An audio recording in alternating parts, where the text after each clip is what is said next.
La claridad de las aguas.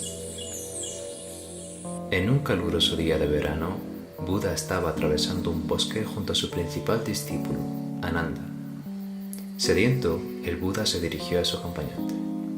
Ananda, hace algo más de una hora cruzamos un arroyo. Por favor, toma mi cuenco y tráeme un poco de agua. Me siento muy cansado. Así lo hizo Ananda, pero cuando llegó al arroyo, acababan de cruzarlo unas carretas tiradas por bueyes que habían removido las hojas muertas y el cieno, enturbiando el agua y convirtiéndolo en un lodazal. Este agua ya no se podía beber, estaba demasiado sucia. Así que Ananda regresó junto a su maestro con el cuenco vacío. «Tendrás que esperar un poco», dijo Ananda. «Iré por delante. He oído que a solo 4 o 5 kilómetros de aquí hay un gran río. Traeré el agua de allí». Pero Buda insistió. «Regresa y tráeme el agua de ese arroyo». Ananda quedó perplejo. No podía entender la insistencia. Sin embargo, como discípulo suyo, debía obedecer. Así que volvió a tomar el cuenco en sus manos y se dispuso a iniciar el camino de regreso al arroyo. «Y no regreses si el agua sigue estando sucia», dijo Buda. «No hagas nada, no te metas en el arroyo. Simplemente siéntate en la orilla en silencio y observa. Antes o después el agua volverá a aclararse y entonces podrás llenar el cuenco». Molesto, Ananda volvió hasta allí, descubriendo que su maestro tenía razón. Aunque aún seguía algo turbia, el agua estaba visiblemente más clara. De modo que se sentó en la orilla, observando pacientemente el flujo del río. Poco a poco el agua se tornó cristalina. Ananda tomó el cuenco y lo llenó de agua. Mientras lo hacía, comprendió que había un mensaje en todo esto. Después, regresó hasta donde estaba Buda, entregándole el cuenco y postrándose a los pies de su maestro para darle las gracias. «Soy yo quien debería darte las gracias. Has aliviado mi sed», dijo Buda. «Volví con ira al río», contestó Ananda, «pero sentado en la orilla he visto cómo mi mente se aclaraba, al igual que el agua del arroyo. He comprendido que puedo sentarme en la orilla de mi mente, observando todo lo que arrastra, sus hojas muertas, sus dolores, sus heridas y sus deseos. Despreocupado y atento, me sentaré en la orilla y esperaré hasta que se aclare. Por eso, maestro, yo te doy las gracias».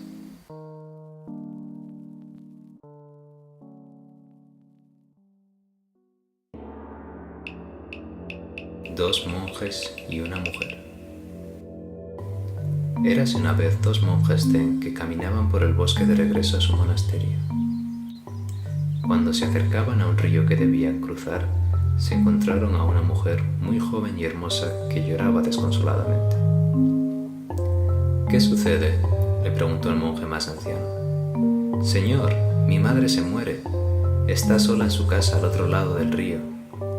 He intentado cruzarlo sola, pero me arrastra la corriente y no podré llegar al otro lado sin ayuda. Quizá ustedes pudieran ayudarme».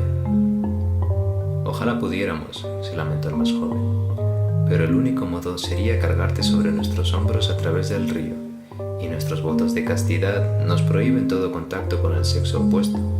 Lo lamento, créeme».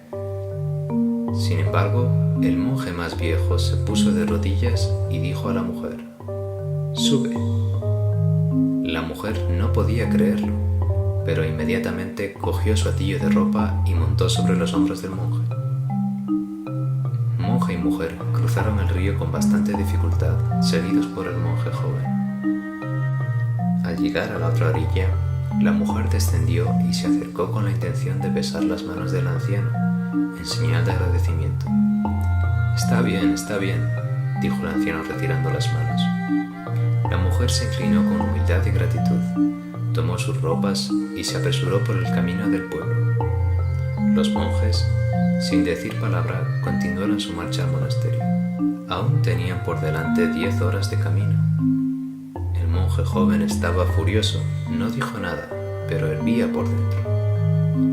Un monje zen no debía tocar a una mujer, y el anciano no solo la había tocado, sino que la había llevado sobre los hombros. Al llegar al monasterio, mientras entraban, el monje joven se giró hacia el otro y le dijo: «Tendré que decírselo al maestro. Tendré que informar acerca de lo sucedido. Está prohibido». «¿De qué estás hablando? ¿Qué está prohibido?», dijo el anciano. «¿Ya te has olvidado? Llevaste a esa hermosa mujer sobre tus hombros», dijo aún más enfadado. El viejo monje se rió y luego respondió: «Es cierto, yo la llevé, pero la dejé en la orilla del río, muchas leguas atrás. Sin embargo, parece que tú todavía estás cargando con ella».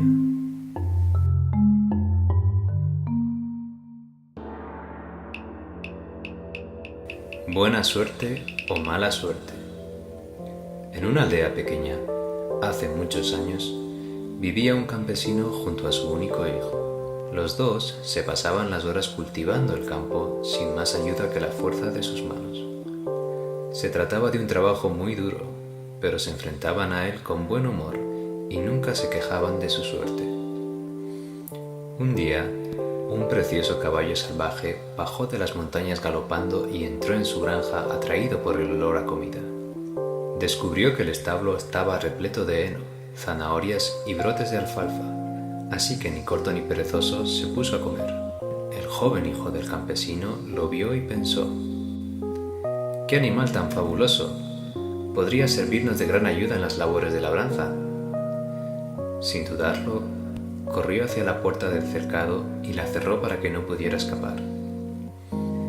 En pocas horas la noticia se extendió por el pueblo. Muchos vecinos se acercaron a felicitar a los granjeros por su buena fortuna. No se encontraba un caballo como este todos los días. El alcalde, que iba en la comitiva, abrazó con afecto al viejo campesino y le susurró al oído: «Tienes un precioso caballo que no te ha costado ni una moneda. Menudo regalo de la naturaleza. A eso le llamo yo tener buena suerte». El hombre, sin inmutarse, respondió: «¿Buena suerte? ¿Mala suerte? ¿Quién sabe?». Los vecinos se miraron y no entendieron a qué venían esas palabras. ¿Acaso no tenía claro que era un tipo afortunado? Un poco extrañados se fueron por donde habían venido.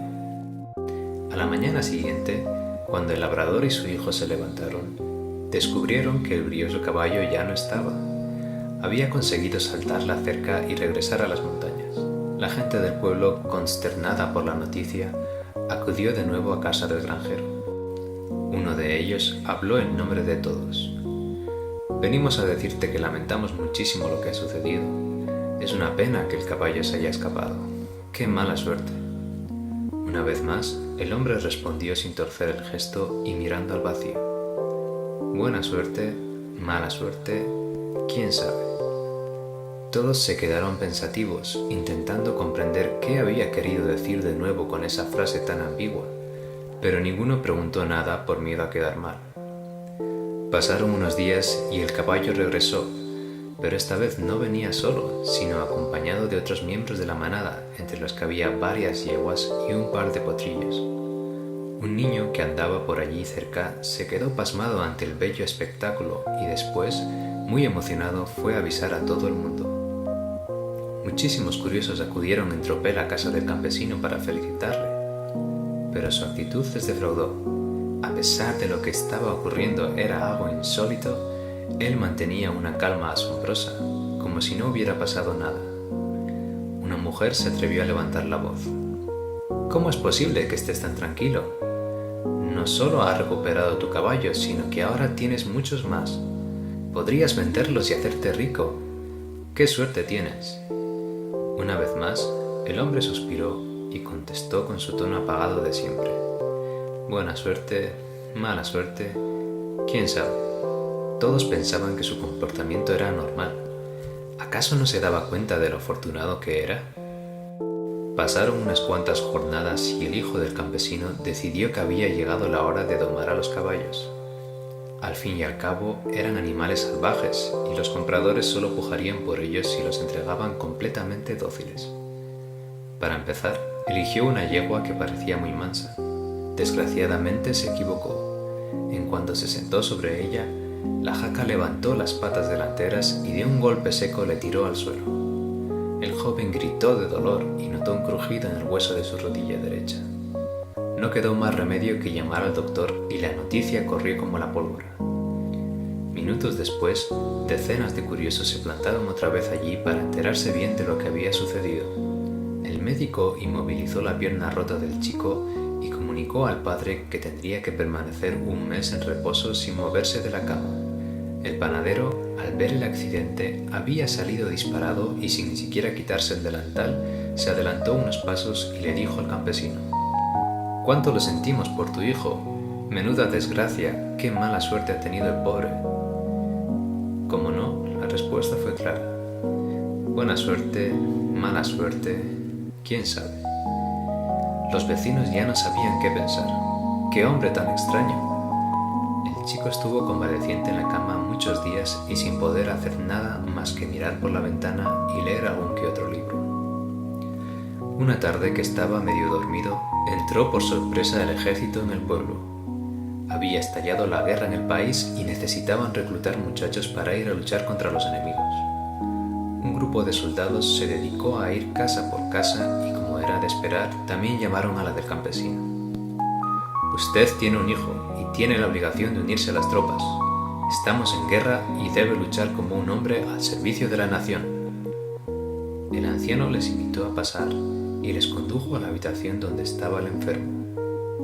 Los soldados, al ver que el chico tenía el cuerpo lleno de magulladuras y la pierna vendada hasta la cintura, se dieron cuenta de que estaba incapacitado para ir a la guerra.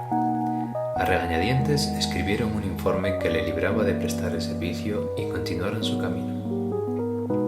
Muchos vecinos se acercaron una vez más a casa del granjero.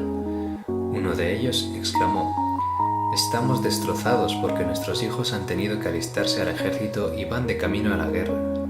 Quizá jamás los volvamos a ver, pero en cambio tu hijo se ha salvado. ¡Qué buena suerte tenéis!». ¿Sabéis lo que respondió el granjero?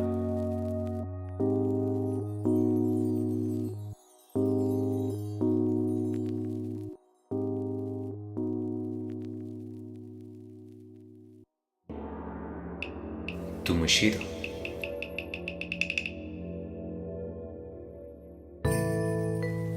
En una aldea lejana había un imponente samurái conocido por todos por su fiereza e irascibilidad. No toleraba que nadie le llevara la contraria y tenía un orgullo exagerado.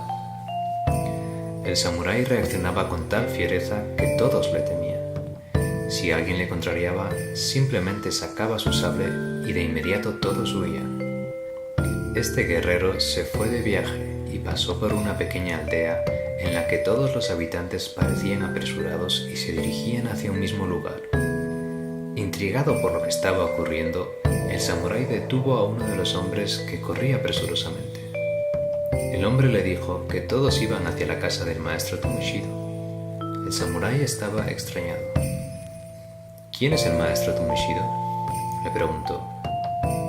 El hombre, sorprendido, no podía creer que no hubiera escuchado hablar de él. «Es el más sabio de los maestros. Todas las tardes a esta hora nos brinda sus enseñanzas y toda la gente de la aldea acude a escucharlo». El samurái sintió curiosidad. Jamás había oído hablar del maestro Tumushido, pero evidentemente era alguien que todos respetaban. Su soberbia y su orgullo se encendieron. No toleraba ni pensar que alguien pudiera ser superior a él. El samurái no aguantó. Tenía que escuchar al maestro Tumushido para ver si ameritaba la fama que tenía. Se desplazó entonces hasta donde estaba la aldea reunida. Cuando llegó, el maestro estaba diciendo que la palabra es la fuerza más poderosa de la tierra. El samurái le gritó airadamente: «Eres un completo tonto. La fuerza más grande del mundo es la espada, hombre ignorante». El maestro Tumushido entonces se levantó de su silla y gritó: «¿Cómo dices eso? A leguas se ve lo ignorante que eres». Al escuchar esto, el samurái se puso furioso. Saltó del lugar donde estaba y con el sable en mano tomó al maestro y amenazó con degollarlo. Tumushido entonces comenzó a rogar por su vida. «No me mates, valiente samurái. Perdona mi ofensa. He descubierto que tu espada es lo más poderoso de la tierra. El guerrero entonces se calmó. «Te perdono la vida, eres un buen hombre».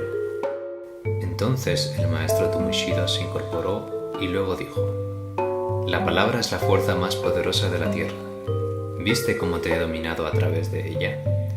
Quería que me atacaras y lo hiciste. Luego quise que te calmaras y también me obedeciste».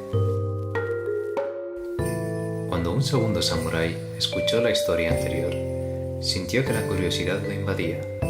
Quería conocer a aquel hombre sabio y demostrarle que él no podía ser dominado por la fuerza de la palabra. Así, se dirigió a la aldea, convencido de poder demostrar que Tomoshiro era solo un farsante. Cuando llegó a la aldea, el maestro Tomoshiro estaba en el centro de la plaza hablando a un grupo de gente.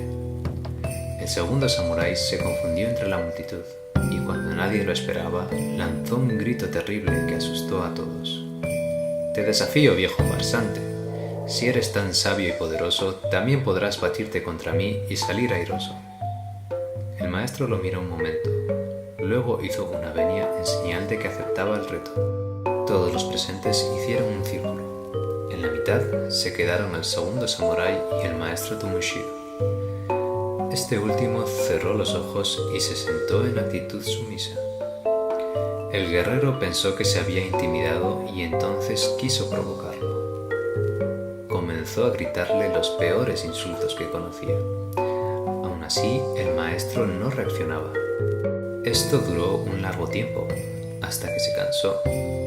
Finalmente se fue exhausto, indicando que en verdad el viejo solo era un farsante. Cuando se marchó el segundo samurái, la gente estaba desconcertada. «¿Cómo es posible que te hayas dejado insultar de esa manera sin reaccionar?», le preguntaron. «Si alguien te hace un regalo y tú no lo aceptas, ¿a quién pertenece ese regalo?», preguntó el maestro Tomoshiro. «A quien quiso entregarlo», respondió un joven. «Pues lo mismo vale para la ira, los insultos y el odio.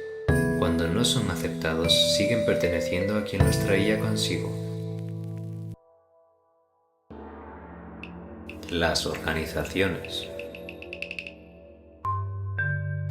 El diablo y un amigo suyo estaban paseando por la calle cuando vieron delante de ellos a un hombre que levantaba algo del suelo y después de mirarlo se lo guardaba en el bolsillo. El amigo preguntó al diablo: «¿Qué recogió ese hombre?». «Recogió un trozo de verdad», contestó el diablo. «Ese es muy mal negocio para ti entonces», dijo su amigo. «Oh no, en absoluto, voy a dejar que la organice». La verdad es una tierra sin caminos, y no es posible acercarse a ella por ningún sendero, por ninguna religión, por ninguna secta. No puede formarse organización alguna para conducir o forzar a la gente a lo largo de un sendero en particular. Si lo hacen, se torna en algo muerto, cristalizado, se convierte en un credo, una secta, una religión que ha de imponerse a los demás. La verdad no puede descender ni organizarse para ustedes. Es más bien el individuo quien debe hacer el esfuerzo de elevarse hacia ella.